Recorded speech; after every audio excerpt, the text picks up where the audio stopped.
Hi, Badri. Hi, Goffy. How are you? Oh, yeah, good, mate. How are you doing, Mr. Cricket? Well, Don't start this already, Badri. All right. You hear the revs on the ball as it's coming down, and then there's normally four chirpy Sri Lankans around the back.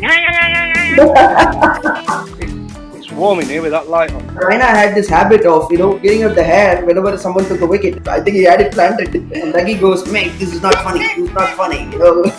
Which way is it going? This is what happens when you have a fast bowler running the show. I'm used to a professional studio host, if I'm honest. Mr. IPL himself. How you doing, bud? I'm not sure I'm Mr. IPL, but thanks a lot for that. I'll take that any day. I looked up to you, Goffy. I've seen a lot of your cricket. And your reverse in-swingers into the in-swinging Yorkers. Unfortunately, mate, I missed out on the IPL. I've got two big regrets in my cricketing career. Never won an Ashes series and never played in the IPL. Mike Hussey, how you doing, us? Yeah, good. Thanks, guys. Thanks for having me on. Go easy on bringing back the old boys as well. Not that old. Although I must admit, I was actually at the SCG the day you took your hat trick against Australia. What was that, back in 1968, was it, or 69, something like that? Yeah, it had a 9 in it. Badri, what about, obviously you played for Chennai quite a few years. They have a huge advantage with, obviously you've got a terrific squad, full stop, and you always have. But the fans in Chennai are so passionate. How will it be for the team not being in Chennai and playing? Chennai, the thing about IPL is that, the fans in their local places, they relate, to the team so much. India, as it is as a country, it has 26, 27, close to 30 different states, and each of those states speak a different language. So many different people. So that's what the IPL brings. I think the fan, the connect with the team. I think that is the reason for the success of IPL. Apart from the cricket, which is high quality. Well, one of the reasons you have obviously so powerful at home, Chennai, is but you have got the legend. That is MS Dhoni. What's it like playing, both of you guys, under MS Dhoni? It's incredible, really. He's just so calm, and what I really love about his captaincy in particular, as Badri's describing there, that the crowd, the hype for every single game gets so much and so big, and you can see a lot of, particularly the Indian players, the tension and the stress and the anxiety, to do well because the expectations are so high. But he has this wonderful ability just to be able to calm everyone down, take the pressure off the players, and his message generally is, look, just go out there and play the game. It's just a game of cricket. Some days we'll win, some days we'll lose. Just try and do your best and execute your skills. And you can almost see some of the stress and the anxiety coming out of particularly the Indian players, but all the players really. What about the characters? I mean, obviously you coming from Australia, there's characters galore in that dressing room. When you go to the IPL, there's always someone with the light it up who's louder than everyone else. It used to be me with England. Who was that person within the dressing room that kept everyone's spirits up, or prankster, whatever you want to call it? Well, I'd probably have to say Dougie Bollinger. He was crazy, absolutely crazy. The boys kept ripping his hairpiece off when he was taking wickets and things like that. So he was very funny. Yes, Raina had this habit of, getting up the hair whenever someone took a wicket, and Dougie had it. I think he had it planted. And Dougie goes, mate, this is not funny. This is not funny. Just a quick one on the Chennai Super Kings once more, because like I say, you both played for them so many times and did a great job for them. Who's the best 3 you've played with us in Chennai? We'll start with you. I think the key is the best Indian players, and we've been so lucky to have the top quality Indian players over the years, like MS Dhoni, Suresh Raina. If you want to push me on overseas players, I think Dwayne Bravo's performance over the years for CSK has been unbelievable, particularly bowling at the death. I think he's won the purple cap twice. Who else? I'm a big Murali fan, so I've always got a soft spot for Murali. So being in the same dressing room as him and sitting next to him on flights and talking cricket all day, all night it was always fantastic. And then probably one of my teammates, Matty Hayden, batting at the top of the order, where I'm pretty sure he had one net session for the whole tournament. And every other training session, he went surfing. So there might be something in that. And Badri, listen, you can go with Indian players as well. Obviously, Chennai have had some unbelievable players. You can even include yourself, mate.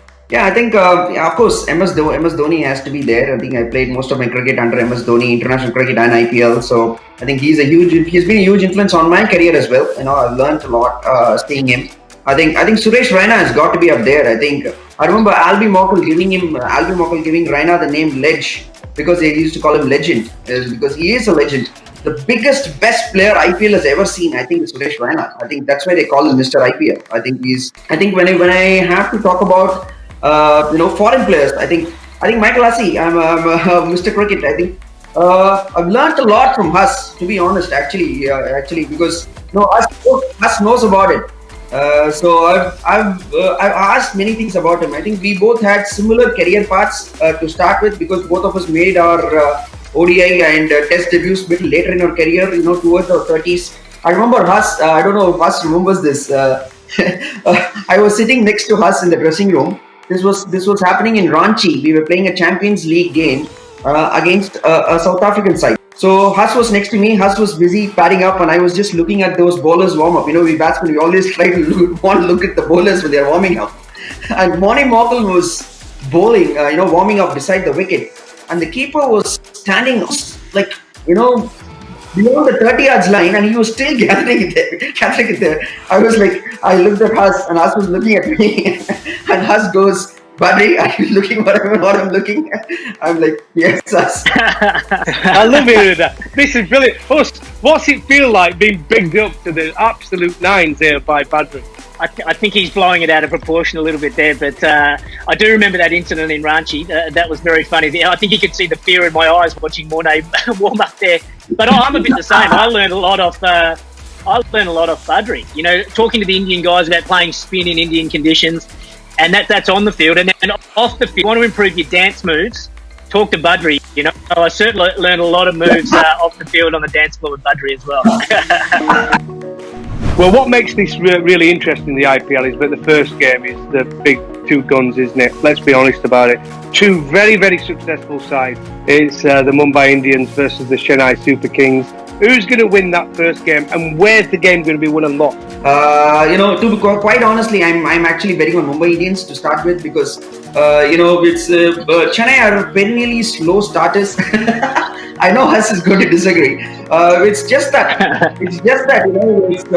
Mumbai, just as it is, feels like they feel like a really, really complete, well-oiled machine. I think when you look at Mumbai, I think it's people ask what they don't have. That's the right question to ask. They have everything. Many of their cricketers are there in their prime, at their best, playing their best cricket. I think we all will agree that every player goes through the curve. That the curve, there is one time when you really play a good cricket in your career. I think Mumbai has many players who are there in that curve. And us, you're the batting coach, obviously. You're going to go for Chennai Super Kings to win the game. I'm hoping the boys can get the job done in the first game. It's going to be a great contest, I must admit. And Badri makes fantastic points there. They are a team that we obviously respect very much. They're a fantastic team. You just hope you can get off to a nice positive start, get some confidence into the players. One thing that we try not to focus on is the end result. Because I guess from the other point of it is everyone's coming off pretty much no cricket other than the guys that have played in England or in the CPL. A lot of the Indian guys, Australian guys haven't played any cricket whatsoever. So you expect them to be a little bit rusty to start the tournament. I mean, look at the stats there. The IPL stats will tell you, but the Chennai Super Kings with a win ratio over the all IPL is 61.28%, which is pretty impressive. But guess what? Not far behind the Mumbai Indians. So we're all left for an absolutely mouth-watering opening game. But there is some other great players and some great teams about in this IPL. I'm going to ask for a prediction. Which teams are going to make the playoffs and who's going to win it? We'll start with you, Badri. I have to pick MI and CSK. The numbers don't lie, but they don't give you the real story here. So MI and CSK certainly are going to be up there. And I think KKR. I think KKR they are going to do well. One thing is they've got a brilliant side as well, but I think the conditions, this year happening in UAE will suit them quite a bit. So I'm going to go with KKR. And Huss, Chennai to win? Yeah. Well, I hope so. A lot's got to go right. You need plenty of luck along the way. But I hope the guys can do the job again. I think Mumbai are obviously fantastic, and I was going to mention Delhi as well, because you've seen a clear strategy with Delhi over the last few years. They invested in some top quality young Indian players. If they can take that next step, you can just see them each year. They're getting better and better, and And I hope it's not quite this year, but you sort of think they're on the right path. Just quickly, predict me throughout the IPL tournament the purple cap winner. To me, purple cap winner, Jasprit Bumrah. I'm going to go with Piyush Chawla. And what about the orange cap? It's a better colour. I love orange. I'm going to go with Virat Kohli. I think Virat Kohli, because he is hungry. I'm going to go for Ambati Raidu. He's looking in great touch in the nets as well. The other one, who might be a bit of a dark horse, is Kedar Jadhav, who's really switched on this year. He's hungry for runs as well. Thanks for joining me in the Players Lounge VIP. I've really enjoyed it. Thanks to Betway. Thanks to you two legends, obviously Badri and Mike Hussey. Enjoy quarantine. Enjoy when you get back out on the cricket pitch, and we're all looking forward to that first game. Good luck, and thanks very much, chaps. Thanks, Goffy. Thanks, Badri. Good to see you guys. Thanks, Goffy. If you like this video, don't forget to share it and subscribe to my channel Cricket with Badri for more videos and more content. And don't forget to click the bell icon. You will get a notification as soon as we post on our channel.